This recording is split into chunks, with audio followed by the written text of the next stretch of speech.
Alors, on se retrouve pour la suite. Alors, je vais faire un bref tour des fonctionnalités d'After Effects, même si normalement je devrais l'avoir fait en cours. Ici dans la barre, là, ici, vous avez normalement, After Effects, ça fonctionne comme ça. Vous mettez vos images, vous importez vos images, et puis vous les mettez dans votre composition, et vous travaillez ici au niveau du timing. Ici, vous avez l'onglet projet, vous avez votre onglet effet. Alors, vous notez bien, hein, si vous trouvez pas votre onglet projet, vous cliquez sur les chevrons là sur le côté, ici. Ça veut dire que vous êtes dans le onglet projet, tac, et vous cherchez votre onglet effet et vous cherchez votre onglet projet. Cherchez l'onglet effet, bah, c'est l'inverse, hein, c'est vous allez cliquer sur le onglet effet ici. Faut jongler entre les deux, donc vous regardez bien, des fois que vous ayez enlevé votre onglet projet par mégarde, ce qui arrive des fois, vous regardez en bas si vous allez dans fenêtre et vous regardez si c'est coché ici, ok. Donc vous regardez si quelque part il y a un onglet qui disparaît, vous voyez, on a vite fait cliquer sur la croix effet. Bah, vous allez dans fenêtre et vous allez chercher effet ici quelque part. Par exemple, moi si je cherche effet, alors c'est pas effet paramètre prédéfini, hein, c'est ça, effet paramètre prédéfini, c'est autre chose encore. Vous allez dans fenêtre et puis vous cherchez votre option d'effet, je crois, c'est ça. Euh, Hop, voilà, et on retrouve. Tac. Ce qu'on peut faire d'ores et déjà, c'est de faire enregistrer sous et enregistrer votre. Moi, je vais pas le faire, c'est pas la peine, mais faites-le vous de votre côté. Vous cherchez un dossier, vous l'enregistrez. C'est votre nom, votre prénom. Allez, je vais le faire pour vous le montrer parce qu'il y en a qui n'ont pas compris le principe de la nomenclature. Si vous mettez votre nom, moi je m'appelle pas nom, hein, évidemment, mais vous devinez bien, votre prénom et le nom du sujet. Hop, le sujet, c'est After Effects par exemple. Et vous faites enregistrer. Voilà. Comme ça, on est plutôt bon. On commence comme ça et ensuite votre logiciel il sauvegarde dans le même dossier, ce qui fait que vous n'avez pas fait des sauvegardes automatiques, donc vous n'avez pas de sauvegarde automatique à faire. Euh, un élément que vous importez dans After Effects est d'emblée ici en bas. D'emblée, vous avez, quand vous cliquez sur la petite flèche, là, ici, le petit chevron, tac, vous avez un menu déroulant.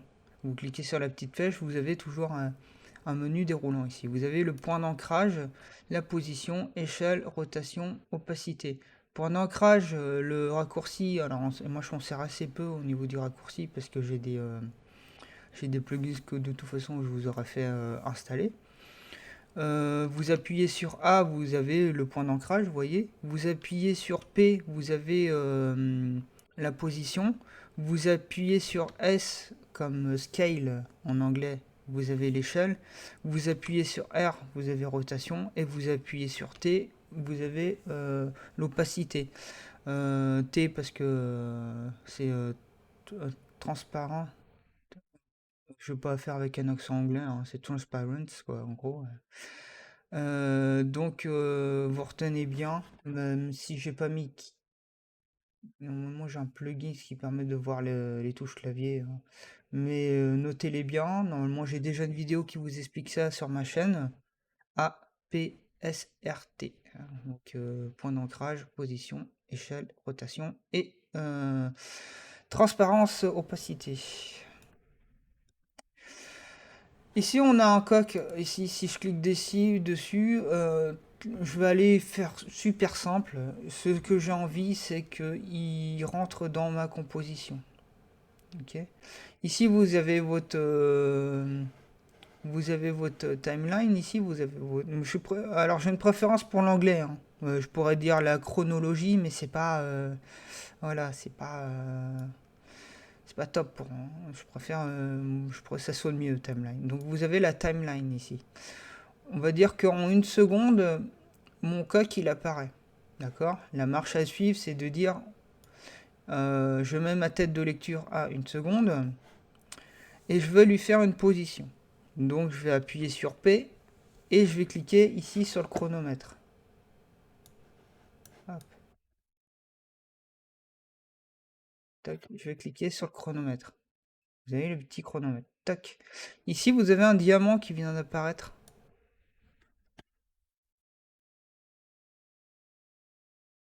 Vous avez un diamant. C'est un peu lent, mais hop. Vous appuyez sur P. Ouais, je vais mettre Karnak là pour le coup. Karnak. Du coup, quand je vais taper sur le clavier, ça va apparaître sur votre écran. Donc vous appuyez sur P, vous cliquez sur le chronomètre, vous avez un petit diamant. Le petit diamant, ça veut dire qu'il a sauvegardé la position de votre personnage à 1 seconde. D'accord? Tac. À 0 seconde, je veux que mon personnage il disparaisse. Donc je prends mon personnage, je vais maintenir Shift et je vais le descendre, hop, le sortir de ma composition. En fait, le sortez pas trop, mettez juste à la limite. Je vais appuyer sur la barre espace et on va voir ce qui se passe. Ça rime bien, tant mieux. Hop, on a le personnage qui rentre. D'accord? Ici, ma timeline, vous avez une petite barre verte. La petite barre verte, en fait, ça veut dire c'est le temps, c'est la barre de chargement. C'est ce qui va se charger dans votre mémoire RAM. D'accord? Donc ici, je vais appuyer sur la barre espace et le personnage, il va rentrer. Ne faites pas fi si ça marche pas, c'est que chez moi, c'est un peu... ouais, c'est que ça marche pas tout le temps. C'est assez agaçant. Ça vient de chez moi, hein, vous inquiétez pas. Visualisation. Normalement, vous appuyez sur la barre espace et tac. Ici, si j'appuie sur position, alors peut-être que... Non, c'est un peu bizarre. Bon, j'avoue. Si j'appuie sur position ici, alors je vais enlever les carreaux parce que ça pète un peu les yeux. Si je zoome sur mon trait, vous voyez qu'il y a des petits points ici. Alors, ouais, je zoome sur mon trait.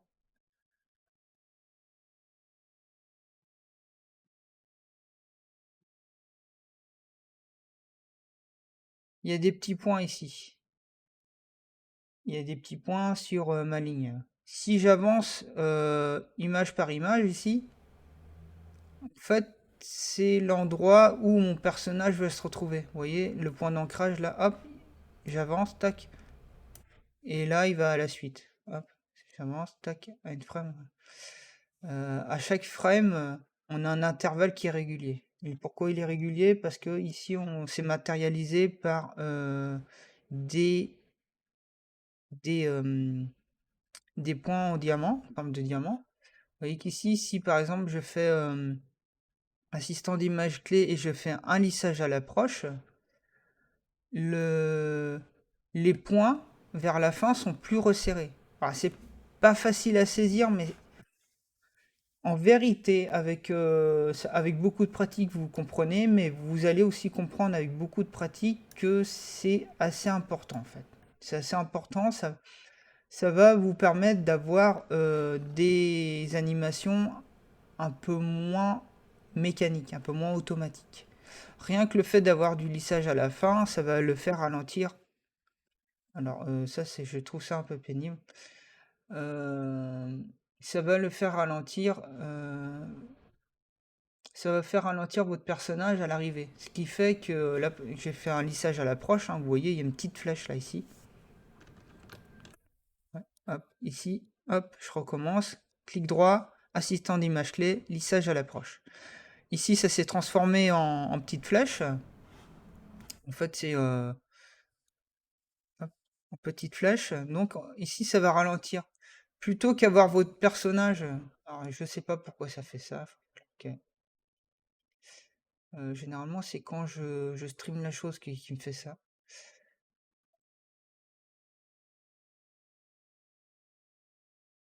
Essayez, hein. Il veut pas partir. Bon, le fait est qu'il ralentit. Il ralentit à l'approche. Il part très vite et il ralentit. Il prend toujours une seconde pour faire l'aller-retour, sauf que à la fin, ben, il ralentit, hein. C'est tout bête. Faites ça de manière assez systématique pour éviter d'avoir des mouvements trop mécaniques. Donc voilà, vous avez fait ça. Si vous voulez que ça revienne en diamant, vous maintenez CTRL et vous cliquez jusqu'à quand vous retournez le diamant. Ici, je vais choisir la position et on va utiliser Dwick. Dwick ici, hop, je vous dis pas trop ce qu'on fait, mais on va rajouter un petit rebond à la fin, ce qui fait que le bonhomme il va sautiller à la fin. Pour que le rebond fonctionne, il faut que vous ayez 2 diamants, sinon ça sert à rien. Dès qu'il y a un lissage, ça fonctionne plus. Donc vous avez votre personnage, regardez, là il remonte, il redescend. Vous avez un petit rebond quoi, qui s'effectue. Donc voilà, c'est assez simple hein, pour commencer, très très simple. Une petite position, à la fin on termine par un petit rebond, un petit truc sympa. Voilà. Voilà, c'est à peu près tout pour cette petite vidéo.